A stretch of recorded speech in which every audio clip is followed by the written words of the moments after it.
If it wasn't for this face, I would never be published. The moment I walked into the publishing office, they said, "This is it. Now we have a real author."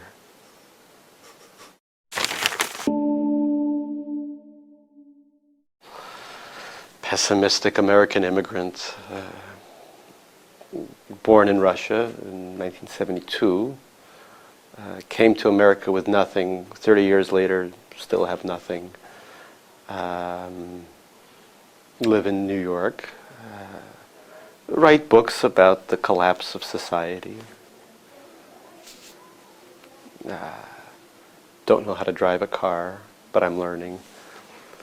What else? Love dogs, but love the dachshund, the very long dog. Many dachshunds in Paris, I'm very happy to see. I spend a lot of time trying to advance the breed.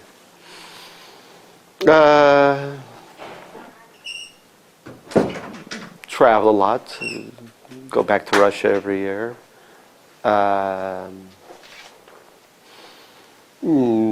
Try to promote books with trailers like that one. There's a second one, with Paul Giamatti, with the actor. I don't know. Oh yes, it's on the YouTube. Eat a lot, very big eater. I write about food sometimes. I go around the world eating things.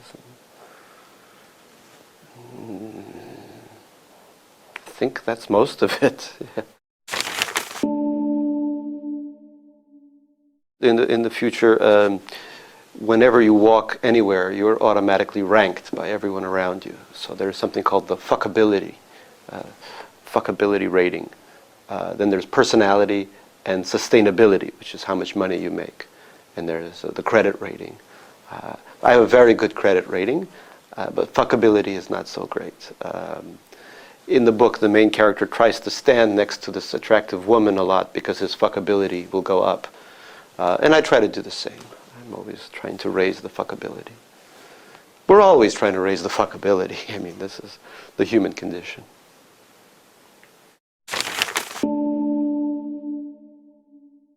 I think literature is finished, clearly. So maybe I would like to learn air conditioning and refrigerator repair. With all the global warming that's happening, I think we will need more refrigerators, more air conditioners.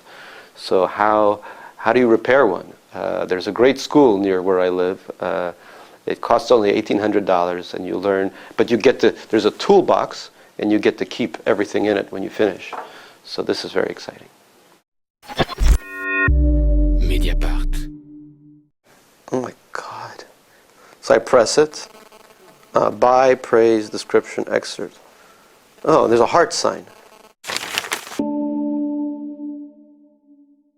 I always think it's closer to death than to love, that science fiction is more about the collapse of things. It's very hard to write utopian science fiction because utopia has been so discredited. So the future, I grew up reading a lot of William Gibson, for example. And Gibson he's a realist. I mean, he understands that you can't stop progress and that it's fairly useless to keep saying, oh God, now this is happening. There's nothing we can do about it. People say, well, are your books sort of moral examples that we should follow? No. Do whatever you want. I can't change the brain composition of people so that they'll think, oh my God, I got to start reading again. Tolstoy, boy, he was great. You can't do that. It is what it is, and as a writer, all I can do is document it, even as the form in which I document it is slowly declining. And I think who was it? Norman Mailer said it very well. He said at an awards ceremony, he said, "I feel like I'm the maker of the last beautiful carriage, as the first Ford Model T is going down the streets." But we still don't know what the Ford will be, but something is coming, clearly. New York is a major character in this book, in a way it hasn't been in my previous books. Yes, and New York is very surprising. The city has changed so much, and it's changed in a way that many other cities, Paris perhaps as well, it's become very standardized. the poor, I don't know what we did with our poor, but they don't seem to be around anymore. We've moved them somewhere else. It's a trophy city. It's a city for wealthy people who have, $4.5 million to place into an apartment from Brazil or Russia. So it's changed a lot. The grit is gone. A lot of the edge is gone. And yet it still surprises you. It's still the best city in America, I think.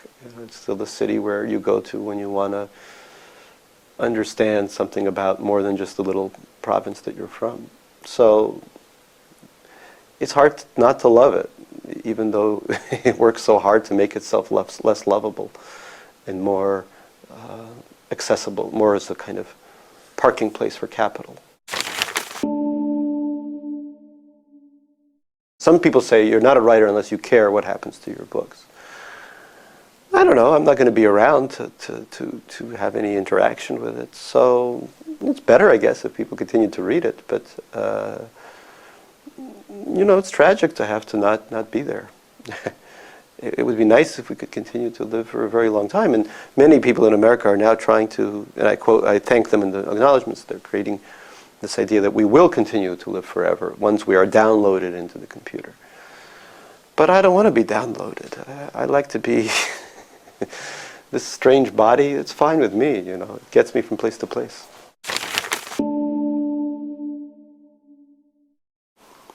June 1, Rome.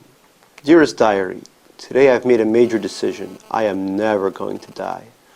Others will die around me. They will be nullified. Nothing of their personality will remain. The light switch will be turned off. Their lives, their entirety, will be marked by glossy marble headstones bearing false summations. Her star shone brightly, never to be forgotten. He liked jazz. And then these two will be lost in a coastal flood or get hacked to pieces by some genetically modified future turkey. Don't let them tell you life's a journey. The journey is when you end up somewhere. When I take the number 6 train to see my social worker, that's a journey. When I beg the pilot of this rickety United Continental Delta American plane, currently trembling its way across the Atlantic, to turn around and head straight back to Rome and into Eunice Park's fickle arms, that's a journey. But wait, there's more, isn't there? There's our legacy. We don't die because our progeny lives on. The ritual passing of the DNA, Mama's corkscrew curls, his granddaddy's lower lip. I believe the children are our future. I'm quoting here from The Greatest Love of All by 1980's pop diva Whitney Houston, track 9 of her eponymous first LP. Utter nonsense. The children are our future, only in the most narrow, transitive sense. They are our future until they too perish. The song's next line, teach them well and let them lead the way, encourages an adult's relinquishing of selfhood in favor of future generation. The phrase, I live for my kids, for example, is tantamount to admitting that one will be dead shortly, and that one's life, for all practical purposes, is already over. I'm gradually dying for my kids would be more accurate. Mediapart. Oh là là, très bien.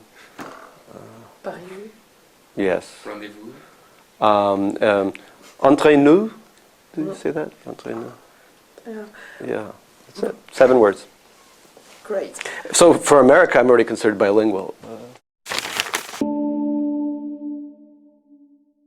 Language and endless miscommunication. I grew up speaking Russian.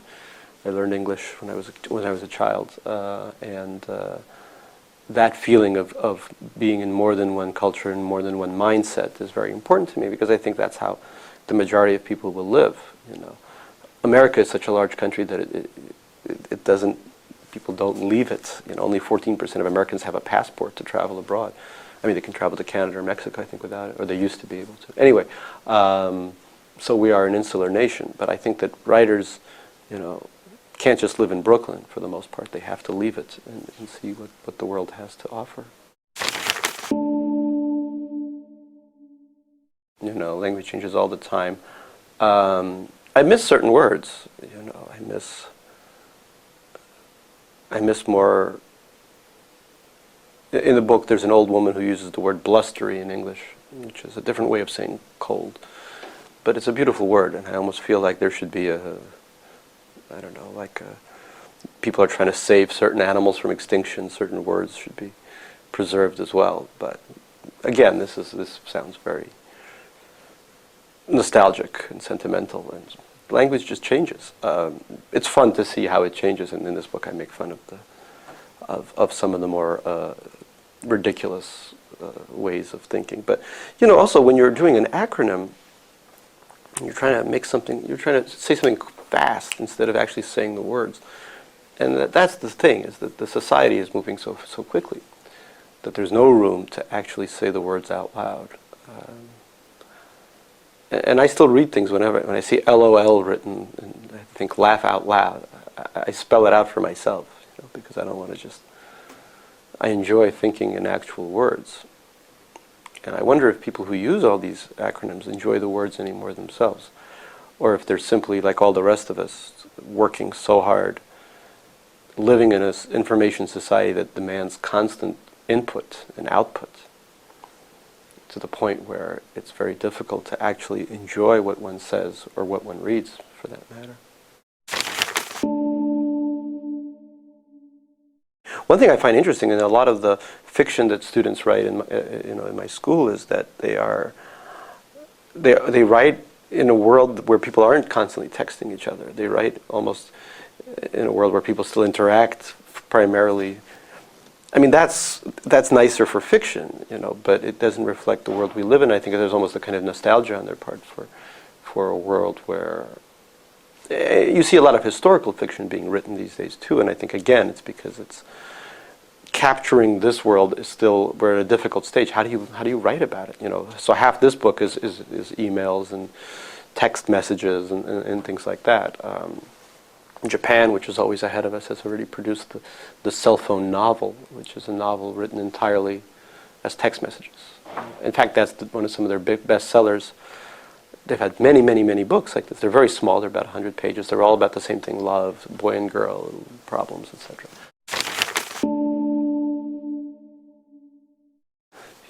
It's like the slow food movement. It's much easier to get a hamburger. It takes 30 seconds for it to be served, and it does what it's supposed to do. It keeps you alive,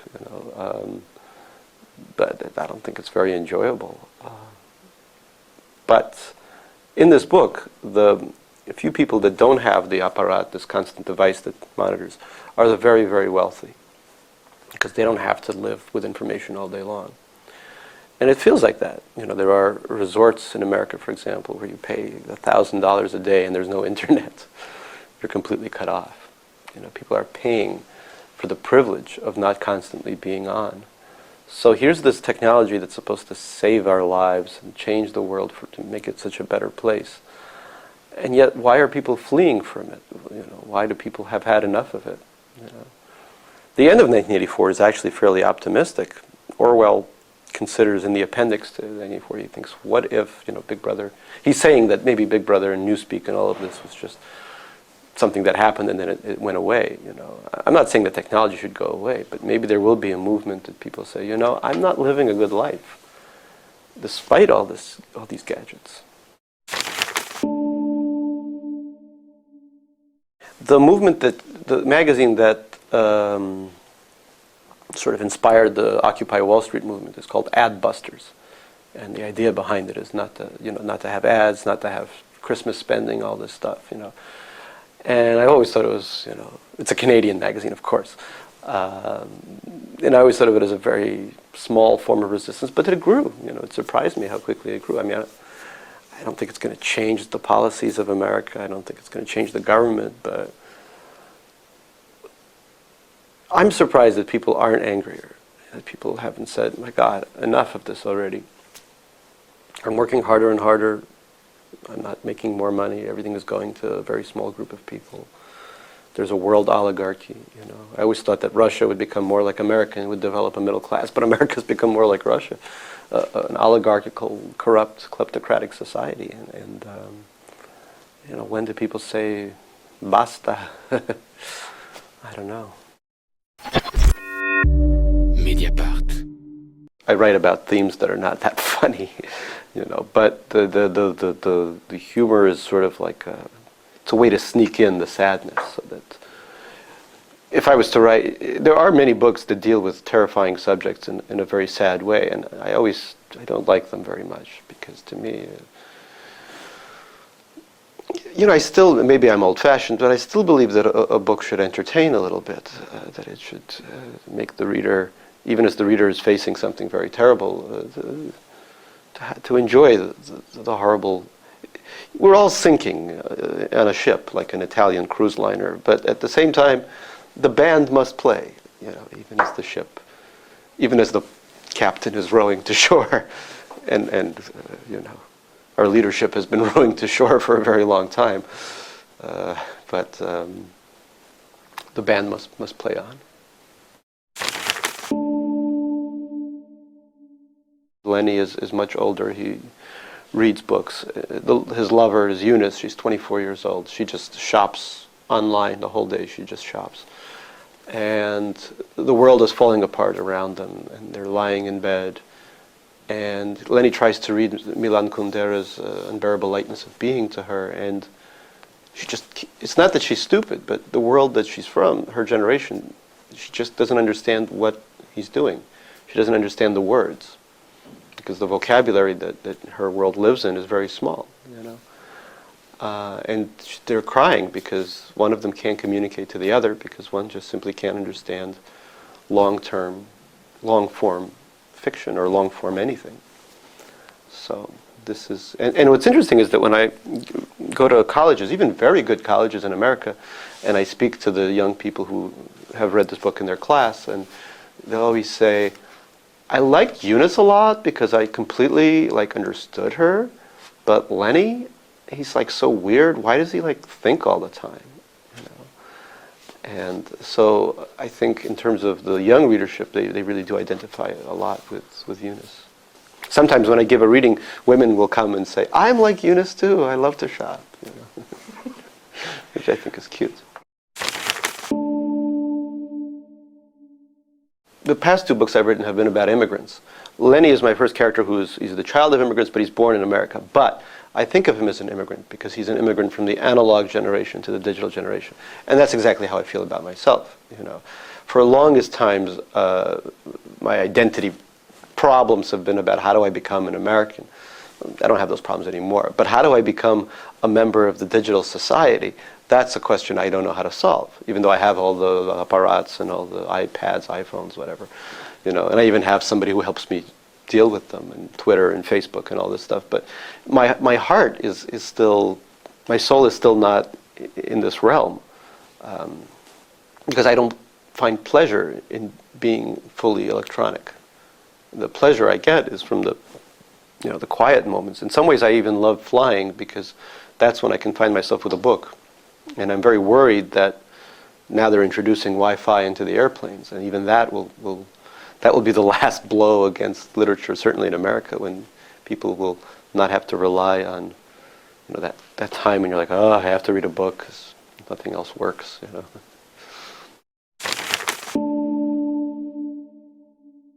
When I write, I write without thinking, well, I'm going to hit this specific audience, but having some audience is decent. It's nice to be able to share with other people. Because when you read, what you're doing is you're saying, I'm going to stop being myself for a little bit, and I'm going to enter the personality, the consciousness of another person. It's actually a very technologically advanced idea that you can so acutely enter the thought pattern of another human being.